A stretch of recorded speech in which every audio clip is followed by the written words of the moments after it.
Good morning, and it's time for Bible study. Actually, it's past time. I've been chatting, and I should have been moving on. But anyway, we'll continue our study of Daniel. We have spent this month in the book of Daniel. We're now ready for chapter 6. And the title of the unit is Staying True in a World Far from God. And this lesson is about living courageously. Living courageously. I'm sorry I never did do the video on last week because we had other things going on, but maybe I'll get to that and send it to you sometime. Anyway, look for it if you're subscribed. So living courageously, and we move to probably a pretty familiar passage of scripture to most people. You might not know a lot about the Old Testament. You might not know much about um, how God worked and how did things, but you probably know the story of Daniel in the lion's den. So that's where we are, and that's what we're going to look at today. And if you've got a little background on that, it'll be easier for you to kind of understand where we are and what's going on with this. So Daniel was not a young man, and there's a lot written about the chronology of the book of Daniel. What really happened? What was going on? How did things happen? Is it in some kind of order? Well, it is from chapter to chapter, or from story to story. It's maybe in some kind of order. We see at a point when Daniel was probably older in his life. He might have been in his 80s. We don't really know. You'll recall he was taken to Babylon as a teen and teenager. And so he's been influential. He's been one who, as you'll remember, could interpret dreams. He's been a guy who stood faithfully on the principles. He and his three friends, they stood pretty faithfully in what they believed and what they were knowing to be the truth about God and about God's reality. And so here's just another story of Daniel being faithful. So to give you just a little bit of background about this, when Darius became the ruler in Babylon, and of course this was after the Medo-Persian wars, the takeover there, the Medes and the Persians had attacked Babylon together, and then they kind of had to divide it up or figure out who was going to be in charge at that point. And so Darius was a Mede, and he was placed over Babylon. He kind of became the king, even though he wasn't really the ruler of the Persian Empire. And so then he did a kind of a wise move, and he instead of controlling it himself, he put some people over it. Put some people in charge. He had three satraps that he put in, kind of three president people, and then he put these other people down through there who were leaders, who were in control, to report to them, and then they reported, these three presidents reported to Darius what was going on. Mostly that was for tax collection. In other words, if they're not getting the money out of the people to keep the empire going, then you got to do something to get them there, right? And so that's mostly what it was. But Daniel was one of the three that he appointed. And Daniel, he was a Jew. He wasn't even from the area, but he had such a great influence. He was such a man of integrity. He was one who was trustworthy. And so therefore, people liked him. He had favor with people, kind of like Joseph. Joseph in the book of Genesis. Joseph had favor wherever he went, whatever he did. And so God allowed that to happen with Daniel. So we're going to jump in Daniel chapter 6. And it starts with those appointments. It starts with that kind of happening. And then we get to verse 6 is where we're going to begin. And this is what it says. So the administrators and satraps went together to the king and said to him, "May King Darius live forever." Well, that's a good way to get in the king's favor, isn't it? Tell him you don't want anything bad to happen to him. And then it says, all the administrators of the kingdom, the prefects, the satraps, the advisors, and the governors have agreed that the king should establish an ordinance and enforce an edict that for 30 days, anyone who petitions any god or man except you, the king, will be thrown into the lion's den. The word all, were they all in agreement? Well, maybe the majority was. Had they run this by Daniel? I kind of doubt it. I kind of doubt that he really knew what they were up to, because they went to the king without him. He wasn't there. And who were they trying to attack? Him. Why? Because they were envious of him. Why? Because they knew Darius really liked him because he was a good guy. And so we then to go to verse 8. Therefore, your majesty, establish the edict and sign the document so that as a law of the Medes and Persians, it is irrevocable and cannot be changed. So King Darius signed the written edict. And when Daniel learned that the document had been signed, he went into his house. The windows in the upstairs room opened toward Jerusalem. And 3 times a day, he got down on his knees, prayed, and gave thanks to his God, just as he had done before.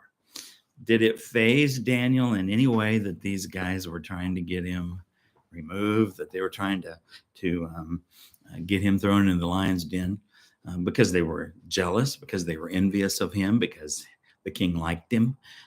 Did it bother him? Well, maybe for a slight moment. Well, I mean, he was human. What would it do to us? What would it do to me and you? It might bother us.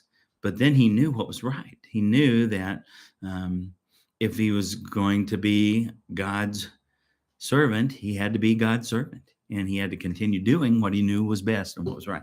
So that's what he did. So the edict was, anybody who's not basically praying to or worshiping the king, praying to anybody else for 30 days, because they knew it wouldn't take them 30 days to catch Daniel. It wouldn't take them a day to catch Daniel, because his habit was he faced Jerusalem, his homeland, and he prayed to the God of Israel. Did it 3 times a day. So the edict was anybody who doesn't pay homage or bow down to or basically honor the king, Darius, then they're going to get thrown in the lion's den. You wonder, what was Darius doing? What was he thinking? What was going on with him? Were his eyes blinded? Did he not really know what they were up to? Or did they just slip that under, kind of like we do in our houses of law in Washington, D.C., tack about 6 other things onto it and try to slip something else with it? We don't know what really happened with that. We just get the impression that it was this, and it went through, and Darius signed it. He stamped it. He sealed it. And evidently, according to the laws of the Medes and the Persians, once a ruler, once a king, once somebody in charge has made an edict and it's been set into effect, then it's into effect. There's a lot of speculation about why did they only want to do this for 30 days? Was it because they were worshiping other things besides the king? Was it because they were paying homage to other people or other gods or other false who knows what beside the king? And they were thinking, well, for 30 days, I can give up my idol worship and I'll not get caught doing something. I'll just, worship the king here. But they knew Daniel couldn't, because he knew who the one true God really was. Well, a lot of thought in there. So the word petition, make petition, means that they were going to intercede or going to ask, going to pray to another God and other than the king. So Darius might have liked it because it put him at God status for 30 days. We just don't really know, do we? But the whole scene portrays a king being utterly fooled. And as soon as he realizes it, he's in trouble, because Daniel is his friend and he trusts in Daniel. So then we jump down. I guess we go to then verse 11. It says, then these men went as a group and found Daniel petitioning and imploring his God. He was praying to God. He was outside his window. He was facing Jerusalem. He was praying to his God, just like he'd always done. That's what he did. They knew they could catch him. Matter of fact, it says that they went just as soon as everything was officially taken care of. They moved right in, didn't they? They went right after it, went right to him. And it says in verse 12, so they approached the king and asked about his edict. Now, king, didn't you sign an edict? Not even an hour ago, who knows how long, maybe a day ago. Didn't you sign that for 30 days? Any person who petitions any god or man except you, the king, will be thrown into the lion's den. And the king answered, as a law of the Medes and the Persians. Um, the order stands and is irrevocable. And then they replied to the king, Daniel, one of the Judean exiles. Notice they didn't say one of our peers, one of our other presidents, one of the others in charge. No, they said, oh, that guy who's the Jew. Just bringing that out to you. He has ignored you, the king, and the edict you signed for. He prays 3 times a day. You know, honoring God, you may incur a lot of opposition. Does that mean you should stop? It didn't for Daniel, did it? He didn't really have anything to lose, you know. I think about the Apostle Paul saying, for me to live is Christ and to die is gain. I think about when Paul would preach the gospel and they would say to him, you got to stop doing that. And he would say, okay, go ahead and kill me. Because, what are you going to get? Go ahead and beat me. Go ahead and do whatever. I've already been through all that. Go ahead and do whatever. I'm still going to preach the good news of Jesus Christ. So we don't know what Daniel was doing. What did he maybe pray that day? Did he pray for Jerusalem? Probably. Did he pray for Darius?